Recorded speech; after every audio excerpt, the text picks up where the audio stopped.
Pinalaga ng prosekusyon ang sinabi ni Vice President Sara Duterte na may pagbabaluktot umano ng batas sa impeachment trial.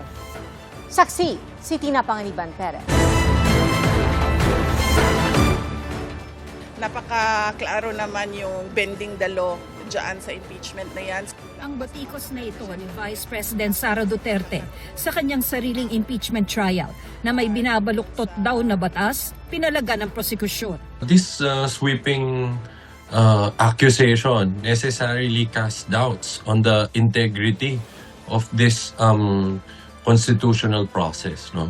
And it also not just the process itself, but the impeachment court. So we think this is uncalled for. Nakakabahala raw ito, pero ipinauubaya na ng prosekusyon sa impeachment court ang anumang hakbang laban sa mga pahayag ng bise. Maaari po yung contempt, maaari din po just generally address siya during the proceedings of the next trial date. We will leave it to the judicious discretion of the presiding officer on how would he appreciate this if it constitutes an attack on the integrity of the constitutional process and the constitutional institution of the impeachment court. I guess we'll leave it at that, but it's very troubling. Sa pagbatikos din daw ni Duterte, napapaisip ang prosekusyon kung nirerespeto ba ng bise ang proseso.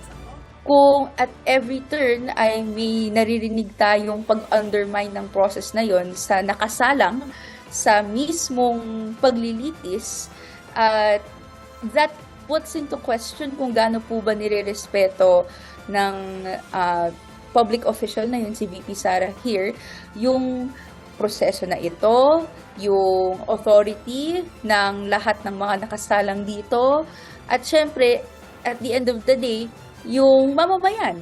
Inihinga namin ang tugon dito si Vice President Duterte. Ang pagsita naman sa Senator Judges ni Palace Press Officer Undersecretary Claire Castro na halos nag-aabogado na raw ang ilan sa kanila para sa bise, bunsod ng kanilang pagtatanog sa paglilitis.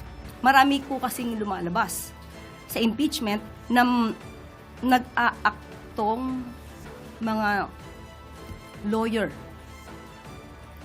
na hindi dapat, dahil dapat maging impartial, manatiling walang bias ang mga senator judges. Sinagot ito ni Senator Judge Robin Padilla.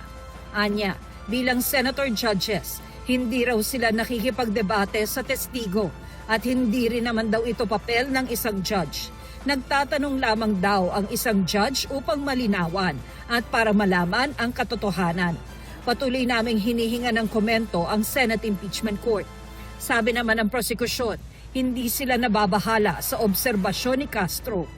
Even when Attorney Claire is saying na bias ang ibang senator judges, no, I think mag-focus tayo dun sa ating testigo.